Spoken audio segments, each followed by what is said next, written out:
Pemirsa, dua korban banjir bandang di Tapanuli Tengah kembali ditemukan oleh tim SAR gabungan. Korban ditemukan di bawah material tanah dan tumpukan kayu gelondongan.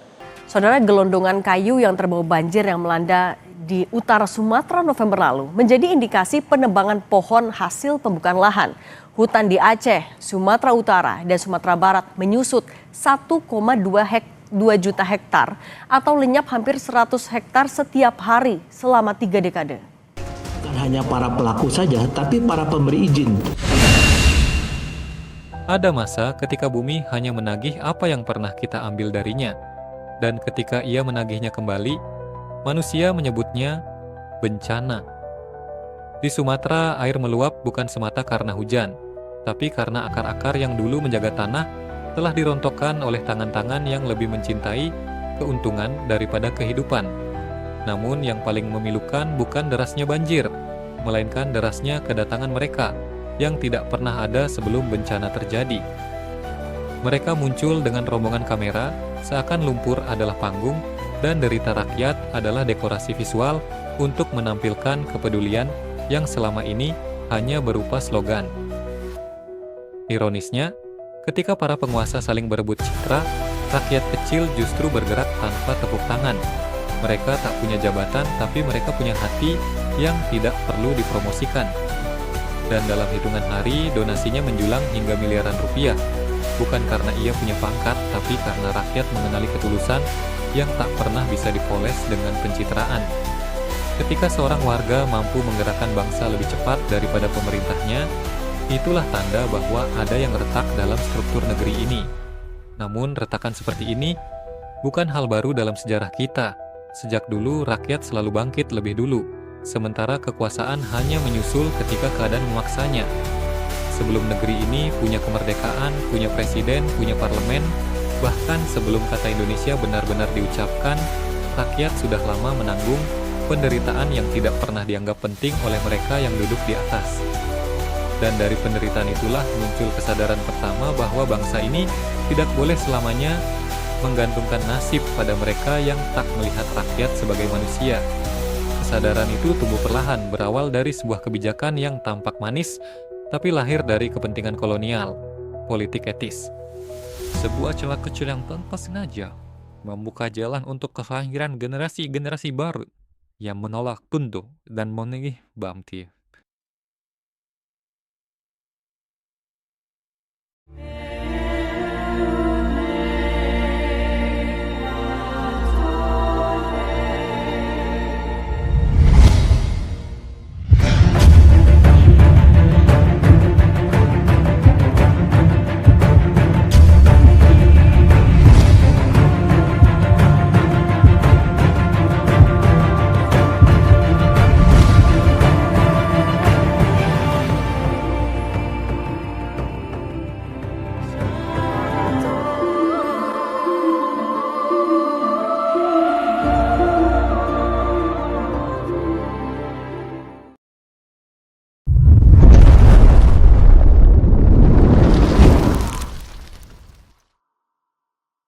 Pada tahun 1921, pemerintah Belanda menerapkan kebijakan politik etis.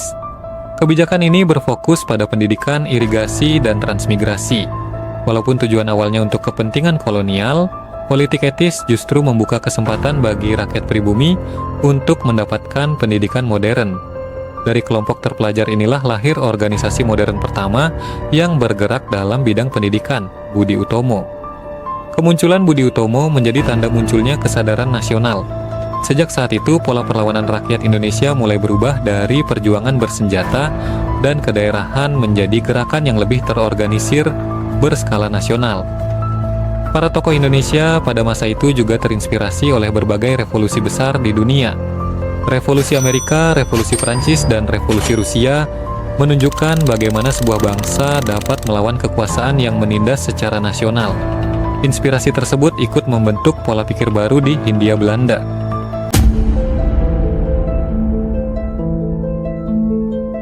Pada tahun 1912, 3 serangkai yaitu Douwes Dekker, Ki Hajar Dewantara, dan Dr. Cipto Mangunkusumo mendirikan Indische Partij. Ini adalah partai politik pertama yang secara terbuka bertujuan untuk mencapai kemerdekaan dan kesetaraan rasial. Namun, pada tahun 1913 pemerintah kolonial melarang organisasi ini karena dianggap membahayakan keamanan. Pembubaran itu meningkatkan semangat perlawanan, memunculkan organisasi-organisasi baru.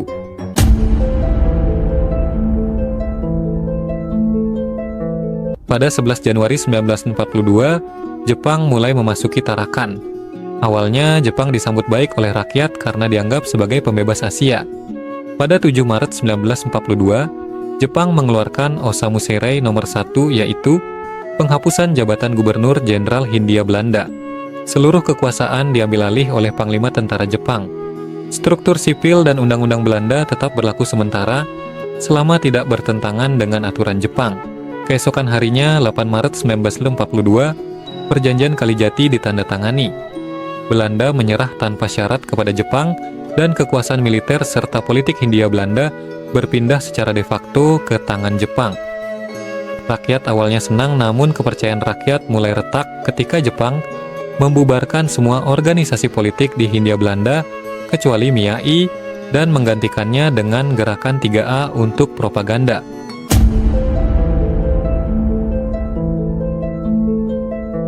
Pada Juni 1942, Jepang mengalami kekalahan pertamanya dalam pertempuran Midway dengan Amerika Serikat. Jepang membubarkan Gerakan 3A yang dianggap tidak efektif, lalu menggantinya dengan Putera sebagai alat propaganda untuk menarik dukungan rakyat Indonesia. Memasuki tahun 1943, Jepang semakin terpojok. Untuk mempertahankan Perang Asia Timur Raya, mereka mengeksploitasi Indonesia secara besar-besaran. Pada masa inilah Romusha diterapkan.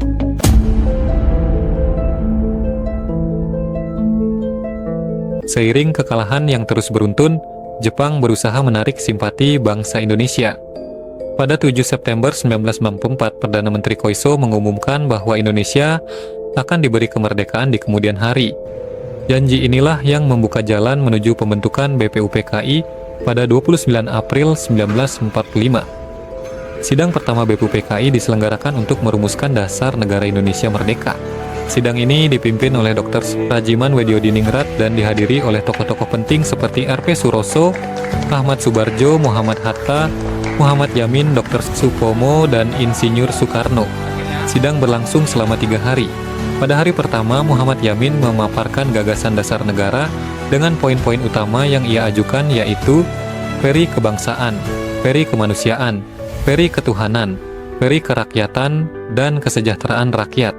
Karena kan fondasi dasar negara dan bangsa kita ini peduli kepada sesama, yang mencerminkan sikap kemanusiaan. Sikap bangsa kita pula yang memegang teguh toleransi dalam beragama, yang mencerminkan peri ketuhanan.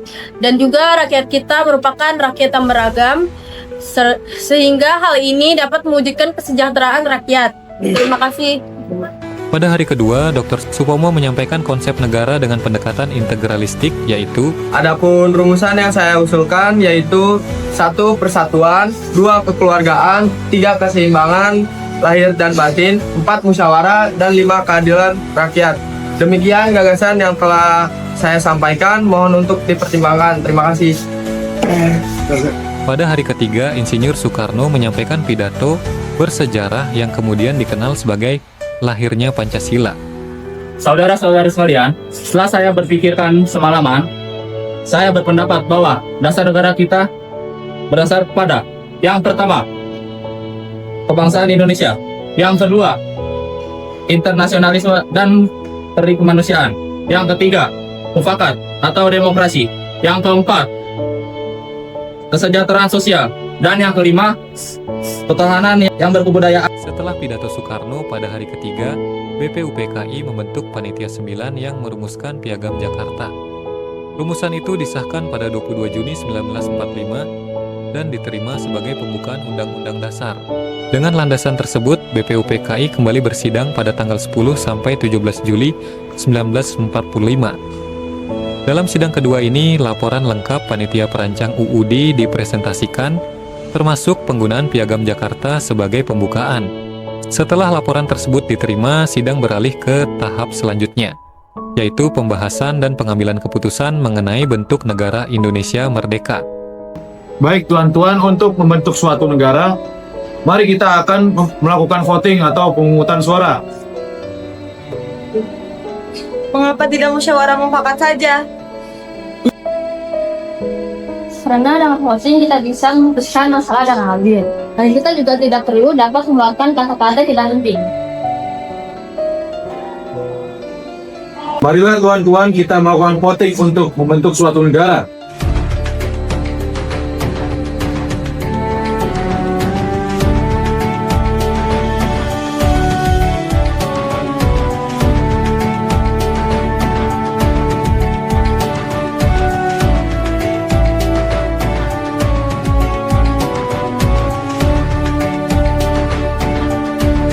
Baik tuan-tuan, untuk pemungutan suara yang telah berlangsung melahirkan 64 step. Dan step pertama itu yang terdiri dari 55 republik, 6 kerajaan, 1 belangko, dan 2 lain-lain. Berdasarkan suara terbanyak, telah diputuskan untuk negara kita adalah republik. Saya sependapat dengan hasil laporan mengenai bentuk negara. Tuan Ketua, konsep negara kesatuan sejalan dengan prinsip kekeluargaan yang saya usulkan sebelumnya, yaitu mengedepankan persatuan tanpa memihak golongan tertentu. Paduka Tuan Ketua, saya mengumumkan adanya tambahan anggota baru untuk sidang kali ini. Di antaranya Fatah Hasan, Asikin Negara, Suryo Hadimi Jojo, Muhammad Nur, Besar, dan Abdul Kafar, yang menunjukkan semakin besarnya dukungan kita terhadap perumusan hukum dasar kali ini. Terima kasih Wakil Ketua Suroso atas pengumuman tersebut. Tuan-tuan anggota sekalian, sudah mendengar kerja panitia perancangan Undang-Undang Dasar dengan disepakati rancangan Undang-Undang Dasar yang mencakup pernyataan kemerdekaan, pembukaan Undang-Undang Dasar, dan batang tubuh Undang-Undang Dasar. Maka tugas BPUPKI mengenai perancangan hukum dasar sudah selesai. Saya mengucapkan terima kasih atas pekerjaan komisi. Marilah kita sama-sama berdoa dan menginginkan cipta. Semoga hasil pekerjaan kita ini yang telah disepakati pada tanggal 16 Juli 1945 dapat menjadi fondasi yang kokoh bagi Indonesia yang merdeka.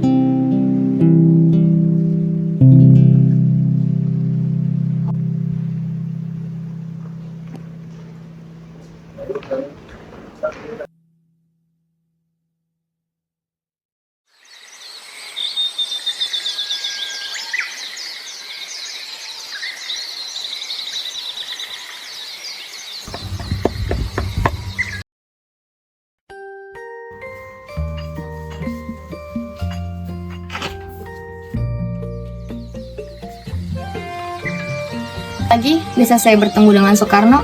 Bisa, tunggu sebentar.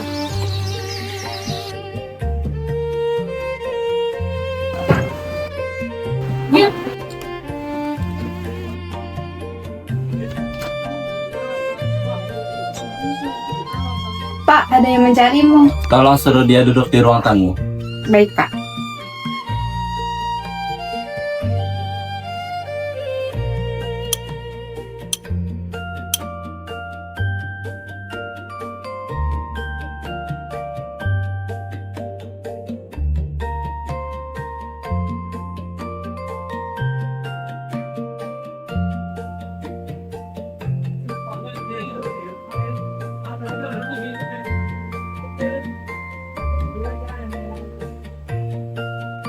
Selamat pagi, Bung. Anda siapa? Saya utusan Panglima Jepang, Jenderal Terauchi, ingin mengundang Anda ke pertemuan antara Jenderal Terauchi, Anda, Bung Hatta, dan Bung Rajiman untuk mendiskusikan kemerdekaan bangsa Indonesia. Baik, saya akan datang nanti sore. Baiklah kalau begitu. Terima kasih, Bung.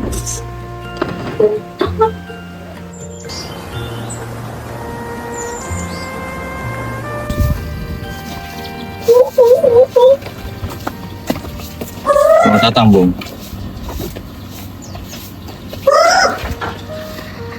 Kapan dan di mana kita bicarakan perihal masalah ini, Bung?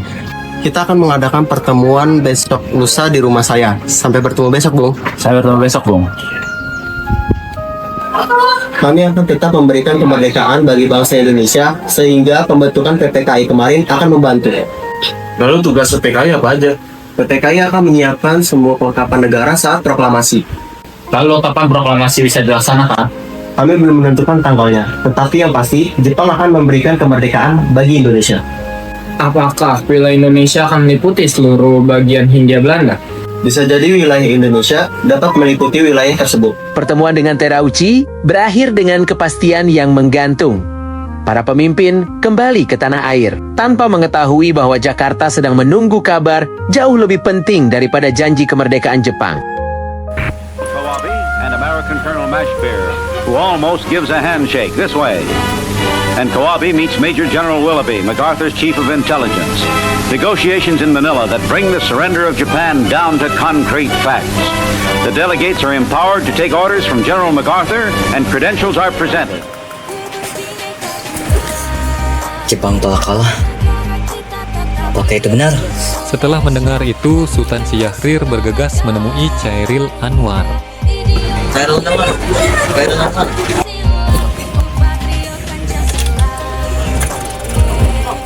Ada apa hari malam-malam pada di sini? Jepang telah menyerang kepada sekutu. Apa? Jepang telah menyerah? Kau serius? Ya, aku mendengar dari radio. Baiklah, kumpulkan pemuda lainnya. Baik.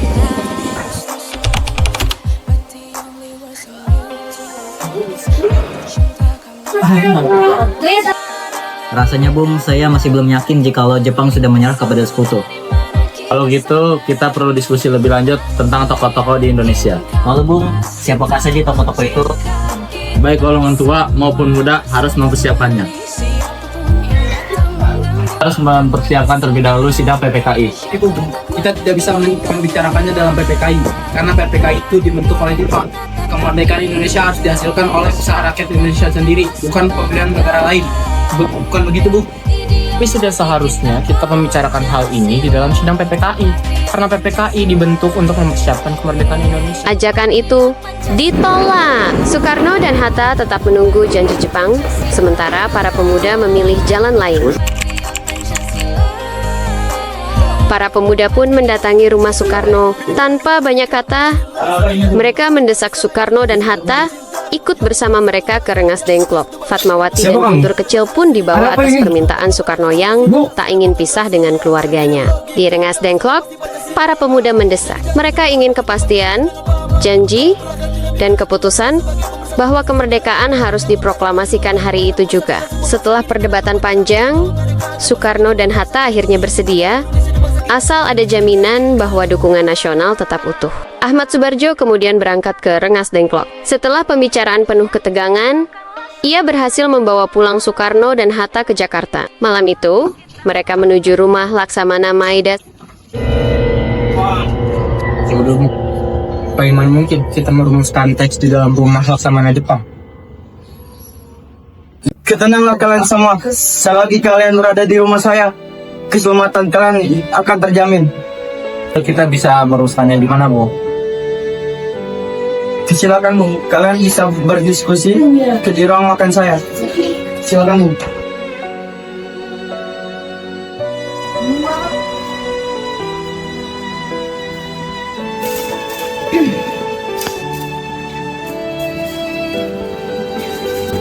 Bagaimana jika kita mengambil bunyi rumusan BPUPK dengan bunyi kami bangsa Indonesia dengan ini menyatakan kemerdekaannya? Boleh. Menurut saya perlu ada pernyataan mengenai pengalihan kekuasaan seperti hal-hal mengenai pengalihan kekuasaan dan yang lainnya dapat diselenggarakan dengan cara seksama dalam tempo sesingkat-singkatnya. Bagaimana bila naskah ditandatangani semua? Seperti itu akan ada banyak tanda tangan, Pak. Gimana jika Pak Kano saja yang menandatangani dengan Pak Hatta juga? Begini saja, lebih baik Pak Karno dan Pak Hatta saja yang menandatangani atas nama bangsa Indonesia.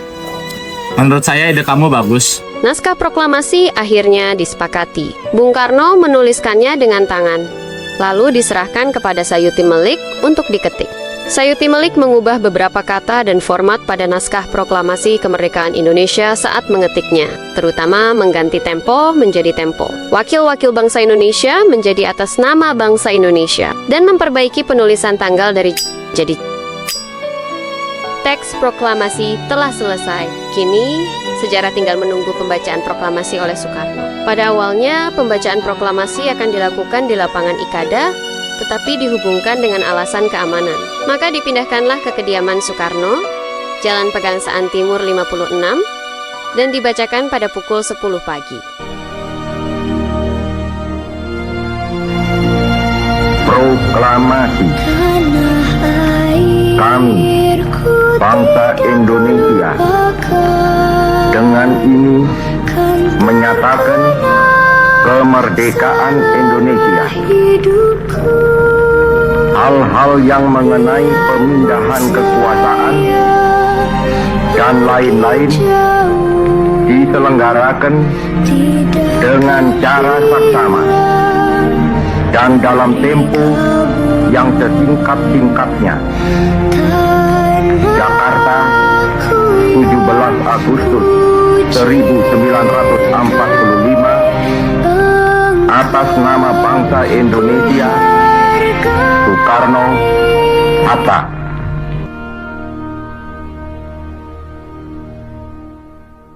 Sehari setelah proklamasi dilakukan, dalam sidang pertama PPKI pada 18 Agustus 1945, keputusan mendasar diambil. Undang-Undang Dasar 1945 disahkan. Soekarno ditetapkan sebagai presiden dan Muhammad Hatta sebagai wakil presiden. Dalam sidang kedua PPKI pada 19 Agustus 1945, negara mulai ditata. Wilayah Indonesia dibagi ke dalam provinsi-provinsi. Pemerintahan daerah mulai dibentuk. Kemerdekaan tidak cukup diumumkan, ia harus diatur. Dalam sidang ketiga PPKI pada 22 Agustus 1945, arah kekuasaan politik mulai ditentukan. Diputuskan pembentukan Komite Nasional Indonesia Pusat sebagai wakil rakyat sementara. Dibentuk pula Badan Keamanan Rakyat sebagai langkah awal menjaga kedaulatan. Dan dalam sidang ini pula ditetapkan rencana pembentukan Partai Nasional Indonesia sebagai wadah persatuan politik bangsa. Namun sejarah kemudian bergerak berbeda. PNI tak pernah berdiri sebagai partai tunggal, demokrasi tumbuh dan suara rakyat dibiarkan beragam. Perjanjian Linggarjati 25 Maret 1947, melalui Perjanjian Linggarjati Belanda hanya mengakui Indonesia atas sebagian wilayahnya. Sebuah pengakuan setengah hati, sebuah jeda sebelum luka berikutnya. Pada 21 Juli 1947, Belanda melancarkan agresi militer Belanda pertama. Wilayah direbut, jalur ekonomi dikuasai, rakyat kembali menjadi korban. 4 dagen later arriveert uit Jakarta op Kemayoran Syarifuddin, de leider der Indonesische... Tekanan internasional kembali memaksa perundingan. Pada 17 Januari 1948, Perjanjian Renville ditandatangani di atas kapal USS Renville. Wilayah Republik Indonesia semakin dipersempit. Banyak pasukan harus mundur. Banyak harapan dipaksa menyingkir. Perjanjian ini tidak membawa damai, hanya menunda perang berikutnya. Jeda itu berakhir pada 19 Desember 1948. Belanda kembali menyerang.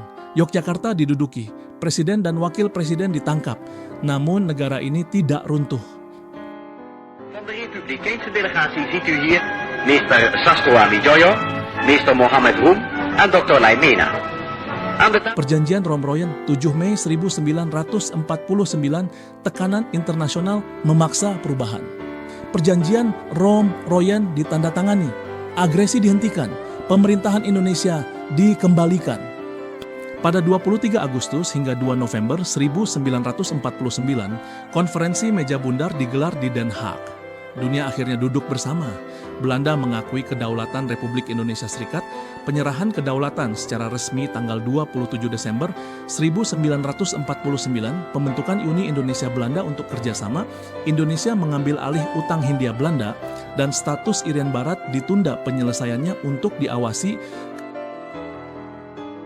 Akhirnya pada 27 Desember 1949, Belanda mengakui kedaulatan Indonesia. Penjajahan berakhir. Namun tanggung jawab sejarah baru saja dimulai. Karena kemerdekaan bukan hanya tentang lepas dari penjajah. Ia adalah tentang bagaimana kekuasaan berdiri di sisi rakyat ketika penderitaan datang. Dan ketika air kembali meluap hari ini, sejarah seolah bertanya, apakah kita benar-benar sudah merdeka